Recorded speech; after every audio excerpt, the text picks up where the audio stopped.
Isang mapagpalang umaga sa ating lahat, mga kapatid ko kay Kristo, mula sa The Solid Rock Morning Devotion. Isang kagalakan na muli tayo ay makapagbulay-bulay sa salita ng Panginoon sa umagang ito. Mga ilang minutong pagbubulay-bulay ng mga salita ng Panginoon upang papurihan at sambahin ang ating Panginoong Hesukristo.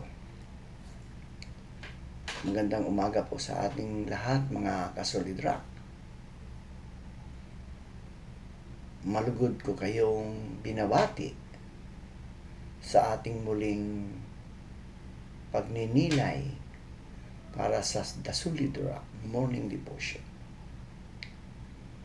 Isang pagpapala na ang panibagong umaga na ipinagkaloob sa atin ng Panginoon. Isang panibagong pagkakataon upang siya ay sambahin, pasalamatan at makinig sa kanyang banal na salita. Sa gitna ng mga hamon, responsibilidad at iba't ibang pagsubok na ating kinakaharap, naway magsilbing matibay na pundasyon ang ating pagninilay sa salita ng Diyos. Tulad ng isang bahay na itinayo sa ibabaw ng matibay na bato, ang ating buhay ay magiging matatag kapag ang Panginoon ang ating sandigan at ang kanyang mga salita ang ating sinusunod. Kaya't ihanda natin ang ating mga puso at isipan. Iwan muna natin ang ating mga alalahanin at ituon ang ating pansin sa presensya ng Diyos. Manalangin tayo na buksan niya ang ating isip upang maunawaan ang kanyang mensahe at palakasin ang ating pananampalataya upang maisabuhay natin ang kanyang kalooban sa buong maghapon. Maligayang pagdalo sa The Solid Rock Morning Devotion at naway pagpalain tayong lahat ng ating Panginoong Diyos habang tayo ay nakikinig at nagbubulbulay sa kanyang salita. Ang ating pong pagninilayan ngayong umaga, mga ka-Solid Rock, ay mapatagpuan sa Santiago 1. Santiago 1, talatang 22. Ito po ang sinasabi: mamuhay kayo ayon sa salita ng Diyos. Kung ito'y pinapakinggan lamang ninyo, ngunit hindi isinasagawa, dinadaya ninyo ang inyong sarili. Excuse me. Pinagpala na po tayo sa pagkabasa at pagkarinig ng kanyang mga salita. Samahan ninyo ako sa pananalangin. Aming mapagmahal at makapangyarihang Diyos, lumalapit kami sa iyo na may pusong puno ng pananampalataya at pag-asa. Kinikilala namin na ikaw ang dakilang manggagamot, ang Diyos na nagbibigay ng kagalingan, lakas at kapayapaan sa iyong mga anak. Panginoong Hesus, itinataas namin sa iyo ang lahat ng may karamdaman. Hipuin mo sila ng iyong mapagpagaling na kamay. Alisin mo ang kanilang mga sakit, pagdurusa, at panghihina ng katawan. Bigyan mo sila ng bagong lakas, pagtitiis at pag-asa habang sila ay nagpapagaling. Naway maranasan nila ang iyong presensya na nagbibigay ng kapanatagan at kaginhawaan sa gitna ng kanilang pinagdaraanan. Dalangin din namin ang kanilang mga pamilya at mga nag-aalaga sa kanila.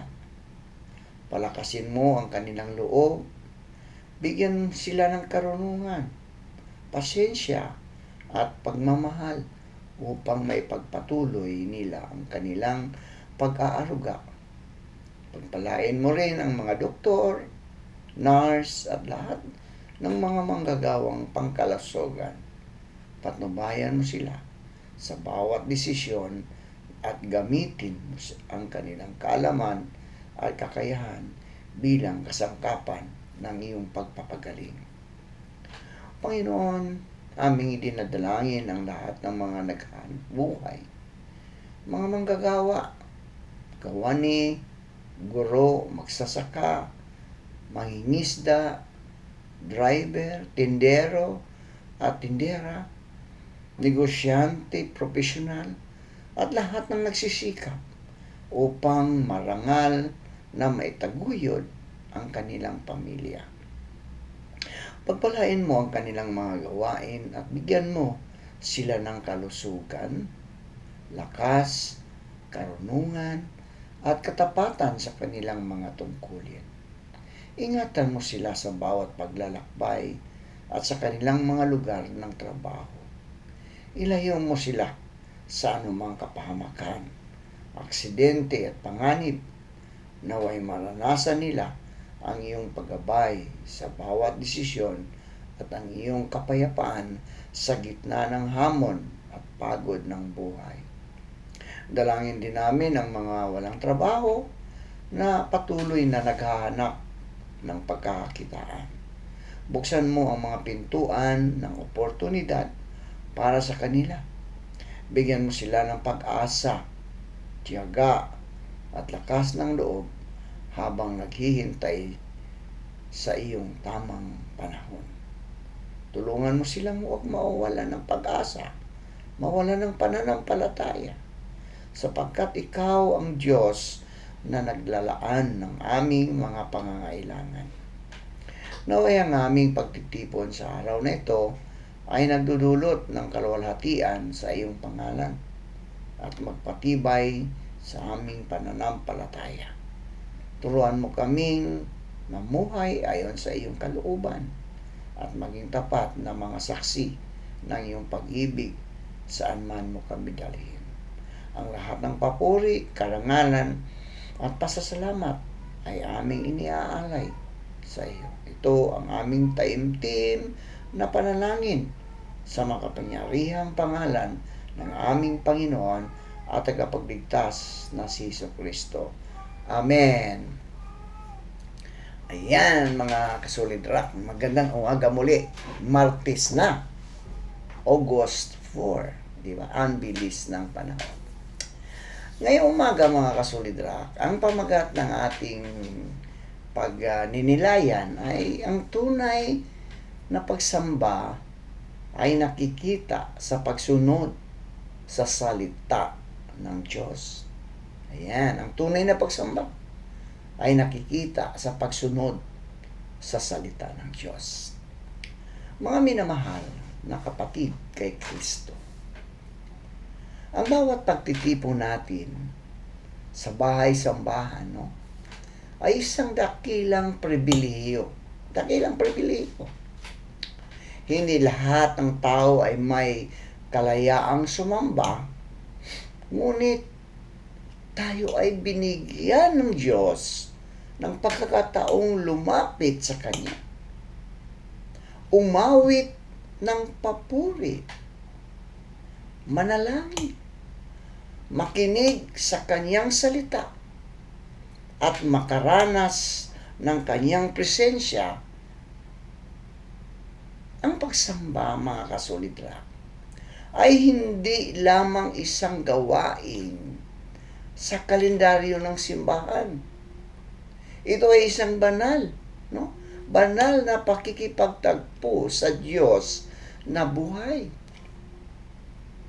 Sa bawat sandali ng ating pagsamba, mga kasolidra, inanyayahan tayo ng Panginoon na buksan ang ating puso upang siya ang maghari sa ating buhay. Subalit may isang mahalagang tanong na dapat nating pag-isipan, mga kasolidra. Ano ang nangyayari pagkatapos ng ating pagsamba? Kapag natapos na ang mga awitin, panalangin, at pangangaral, ano ang dala natin sa ating pag-uwi? Ang salita ba ng Diyos ay nanatili lamang sa ating pandinig? O ito ba ay nagiging gabay sa ating mga desisyon, sa ating mga pananalita, at sa ating pamumuhay? Ito ang hamon ni Apostol Santiago sa atin, mga kasulidrak. Sinabi niya, maging tagatupad kayo ng salita at huwag tagapakinig lamang. Yan ang sinabi ni Apostol Santiago. So, ang babalang ito ay hindi para sa mga hindi mananampalataya lamang, no? Kundi para sa lahat. Para sa lahat ng nagsasabing sila ay sumusunod kay Kristo. Maaaring regular tayong dumadalo sa magsamba, aktibo sa mga gawain ng simbahan, at kabisado ang maraming talata ng Biblia. Ngunit, kasulidrak, kung ang ating buhay ay hindi nagbabago, kung wala tayong pag-ibig sa kapwa, kung hindi tayo marunong magpatawad, kung patuloy tayong namumuhay sa kasalanan at katigasan ng puso, kailangan nating suriin ang ating sarili.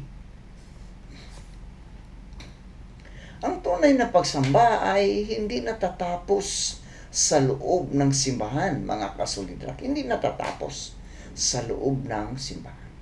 Sa katunayan, doon pa lamang ito nagsisimula. Doon pa lamang nagsisimula.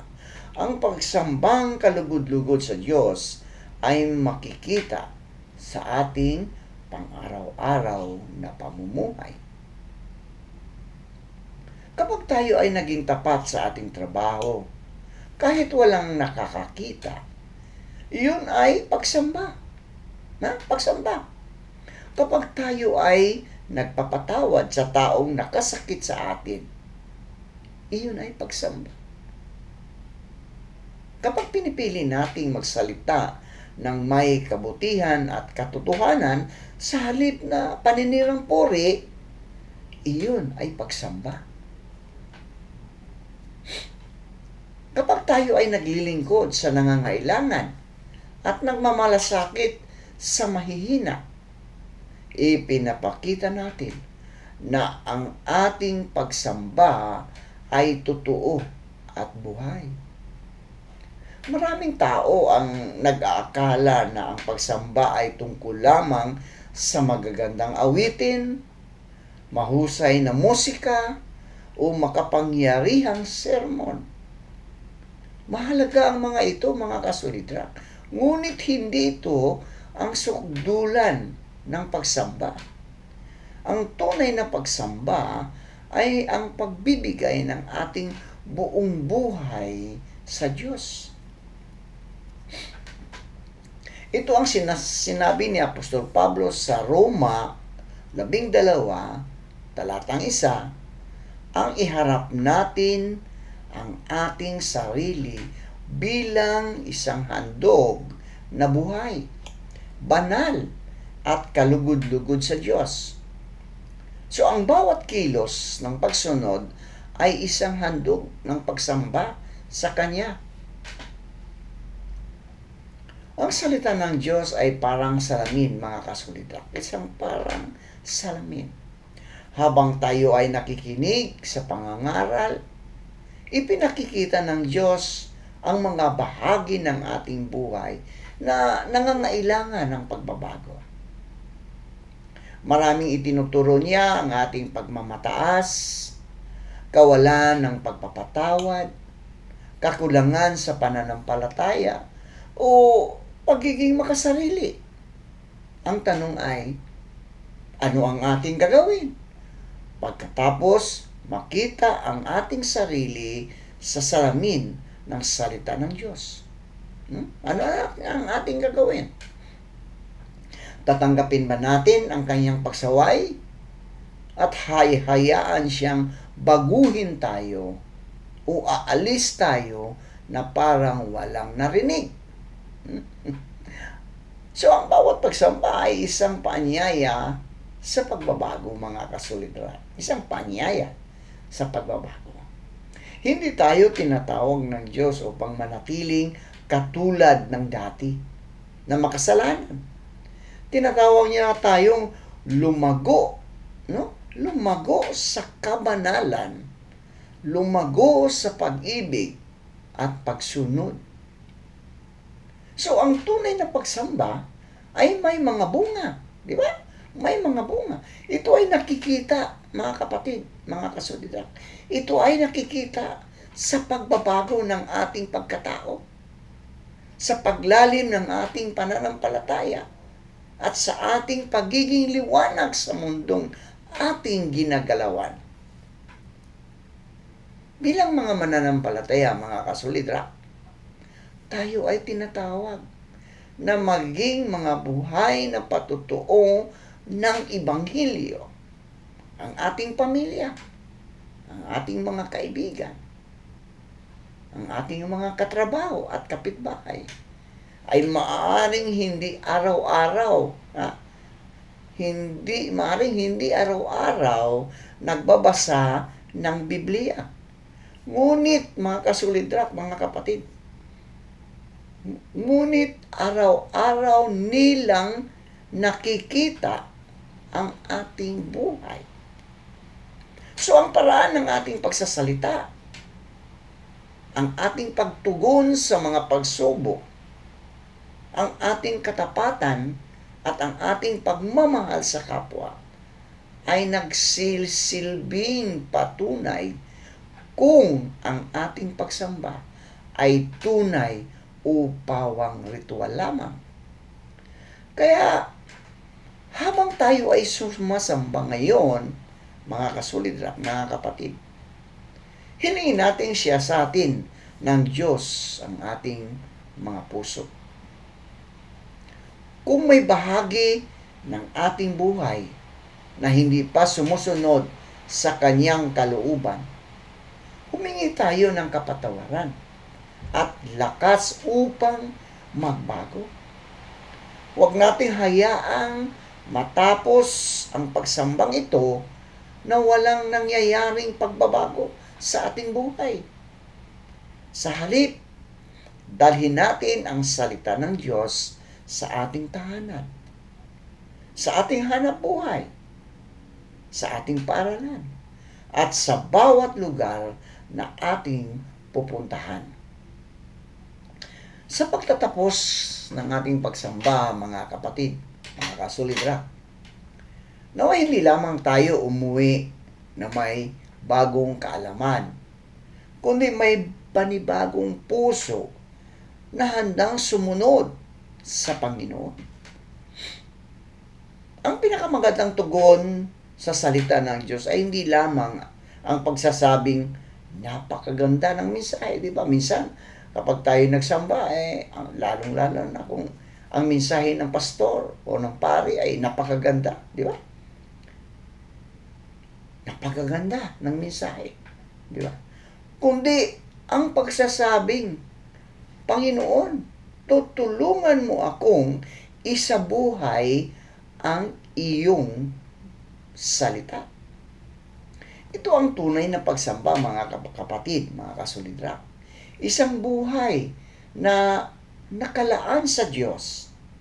Isang pusong handang sumunod at isang pananampalatayang nakikita sa ating mga gawa. Naway sa bawat araw ng ating buhay ay maging buhay tayong papuri sa Panginoon upang ang lahat ng ating iniisip, sinasabi at ginagawa ay maitanghal ang kanyang pangalan at maranasan ng iba ang kanyang pag-ibig sa pamagitan natin. Manalangin tayo. Aming mapagmahal at makapangyarihang Diyos, Ama na sa langit, buong puso kaming nagpapasalamat sa iyong kabutihan, pag-ibig, at katapatan.